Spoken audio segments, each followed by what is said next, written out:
आज सभी सनातनी यहाँ कैथल में इसलिए इकट्ठा हो रहे कि बांग्लादेश में एक संत के ऊपर अत्याचार हुआ है, बांग्लादेश में हिंदुओं के ऊपर अत्याचार हो रहा है। जो बांग्लादेश कभी इस भारत माता के टुकड़ों पर पलने वाला था, आज वहाँ पर हिंदुओं के लाचार वावस्था में छोड़कर उन बहन बेटियों को दार दार करता हुआ, इज्जत को दार दार करता हुआ आज हिंदुओं को बहुत ही बड़ा अत्याचार कर रहा है। जैसे मानो कोई अपने यहाँ गौ माता के ऊपर अत्याचार करता है और वो गौ माता निभाव से होकर जिस तरह तलवार चलाते उनके नेट के ऊपर, इसी प्रकार वहाँ हिंदू आज गौ माता असीम भाव से अपने आप को अत्याचार महसूस कर रहे हैं। गुरुजी श्राप लगातार क्या भी थे, बटोगे तो कटोगे, तो किस प्रकार का जो संदेश दिया गया, क्या से संदेश अभी देखो अपने इस हिंदुस्तान में सबसे बड़ा जो भाव चल रहा है ना, जिसके ऊपर हमें सुनकर नहीं बहुत ही हृदय में दुख की भावना होती है। क्या होती है? जातियों में बट रहे, जातियों में बटने के बाद कहते हैं कि हम और बरादरी से, कोई और बरादरी से। लेकिन मैं सबको कहना चाहता हूँ,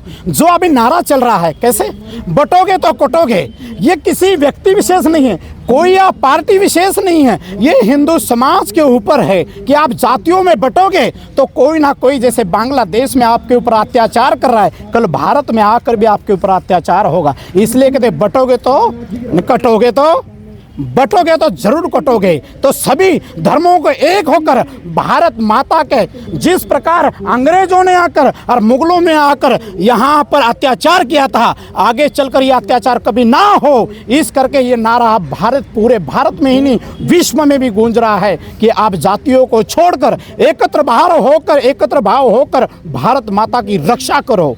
बांग्लादेश में इस प्रकार हिंदुओं पर अत्याचार हो रहा है, भारत सरकार को क्या स्पेशल करना चाहिए? भारत सरकार तो मैं कहना चाहता हूं कि हमने ये जो नारा दिया था कि कभी आकर हम देखेंगे कि हमारे पूर्वजों ने देखा कि 370 हटेगी, राम मंदिर बनेगा, कोई हिंदू आएगा। आज उस तख्ते पर हमारा जो नेतृत्व कर रहे भारत देश का, वो एक हिंदू है, महायोगी है, फिर भी उनकी तरफ एक बार भी नहीं देख रही कि हमारे हिंदुओं के ऊपर अत्याचार हो रहा है। यहाँ आने के लिए, इस देश में आने के लिए रोहिंग्या मुसलमान भी आते हैं यहाँ, लेकिन बांग्लादेश में हिंदू रह रहे, उनके ऊपर क्यों अत्याचार कर रहे? भारत सरकार को हम कहना चाहते हैं कि आप भारत देश में जो भी बाहरले मुल्कों से आता है उनको यहाँ शरण देते हैं, तो बांग्लादेश में हिंदू भाइयों को लाकर क्यों ना आत्मसम्मान के साथ उन्हें यहाँ की नागरिकता प्रदान की जाए। बांग्लादेश में हिंदुओं के ऊपर अत्याचार हो रहा है, उसी का विरोध करने के लिए आज कैथल शहर की सभी धार्मिक संस्थाएं, सामाजिक संस्थाएं इकट्ठी हुई हैं।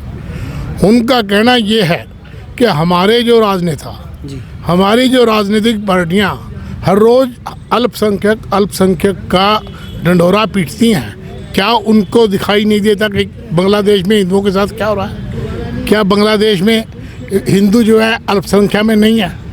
क्यों नहीं वो विरोध कर रहे इस बात का? क्योंकि उनको वोटों की चिंता है। उनको बताना पड़ेगा कि वोट केवल उन बहुसंख्यकों का नहीं है, हम अल्पसंख्यकों का भी है। अगर भारत में हिंदू बहुसंख्या में है, ये ठीक है कि बांग्लादेश में हम अल्पसंख्यक में हैं। और एक संत, इस्कॉन के संत को गिरफ्तार कर लेना कहाँ का इंसाफ है? हमारे हिंदू समाज में, हिंदू संस्कृति में जो भगवान डालता है उसको हम संत कहते हैं जी। जब हम उसको संत कहते हैं तो फिर उनको गिरफ्तारी का मतलब क्या है? क्या गुनाह कर दिया? मेरे भाई दीपक बोल रहे थे, उन्होंने 1 करोड़ रुपए का उनको बांग्लादेश वालों को सम्मान दिया, कुछ नहीं, उनके लिए कोई फर्क नहीं पड़ता। उनको तो केवल और केवल अगर दिखाई देता है तो वो ये देता है कि हम हिंदुओं का नाश कैसे करें। हिंदुओं को बचाने के लिए हमें संगठित होना पड़ेगा, अपनी सरकार पर भी दबाव डालना पड़ेगा और अपोजिशन पार्टियों पर दबाव डालना पड़ेगा। मेनली जो लोग हमेशा यही रुके मारते हैं कि अल्पसंख्यक ख़त्म हो गया, अल्पसंख्यक ख़त्म हो गया, अल्पसंख्यक के साथ ये हुआ। भाई कह रहे थे कि हमें मानव अधिकार आयोग के ऊपर भी बात करनी पड़ेगी जी। मानव अधिकार योग जो है वो हमारे लिए नहीं है, वो उन्हीं के लिए है। हमारे ऊपर तो सारे एलिगेशन है। तो आज संस्थाएं इकट्ठी हुई हैं, हम सरकार से मांग कर रहे हैं कि सरकार इसके प्रति कठोर कदम उठाए और बांग्लादेश को उसकी औकात बताए। बांग्लादेश की पूर्व प्रधानमंत्री अपने देश में शरण लेती है, उस पर कोई विवाद नहीं होता, उस पर कोई चर्चा नहीं होती। कैथल के चिल्ड्रन पार्क में हिंदुओं को लेकर इकट्ठा हुआ जाता है। बिल्कुल ठीक है। यदि आप देखिए ना, बांग्लादेश की पूर्व प्रधानमंत्री हमारे देश में सुरक्षा चाहती है और सुरक्षा हम दे रहे हैं। क्यों? क्योंकि हम ये मानते हैं हर व्यक्ति बराबर है, उसमें धर्म जाति अलग नहीं है। तो बटोगे तो कटोगे का नारा को हिसाब से तो बांग्लादेश के प्रधानमंत्री को शरण देनी भी नहीं चाहिए। नहीं, जो शरण में आया है उसको शरण जरूर मिलनी चाहिए।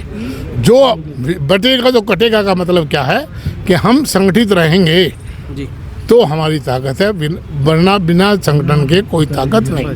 सारे बिल्कुल उनके लिए बिल्कुल वो सोच रहे हैं कि उनको कुछ ना हो, उसके लिए भारत सरकार जल्दी से जल्दी कोई अच्छा सा कोई फैसला करे ताकि बांग्लादेश से हमारे जो हिंदू भाई हैं उनके ऊपर कोई अटैक ना होए और उनके कोई लिंचिंग ना हो। तो ज्ञापन किनके नाम सौंपा है? ये संस्था कौन सी है? ये बांग्लादेश हिंदू रक्षा समिति मंच है। तो ज्ञापन जो हमारे महामहिम राष्ट्रपति श्रीमती द्रौपदी मुर्मू जी हैं उनके नाम, हमारे माननीय प्रधानमंत्री श्री नरेंद्र मोदी जी के नाम, हमारे जो महामहिम जो संयुक्त राष्ट्र संघ है उनके नाम, मानवाधिकार समिति के नाम, हमारे माननीय राज्यपाल जी के नाम, माननीय मुख्यमंत्री और बांग्लादेश दूतावास दिल्ली के नाम। शुक्रिया सर, धन्यवाद। Thank you.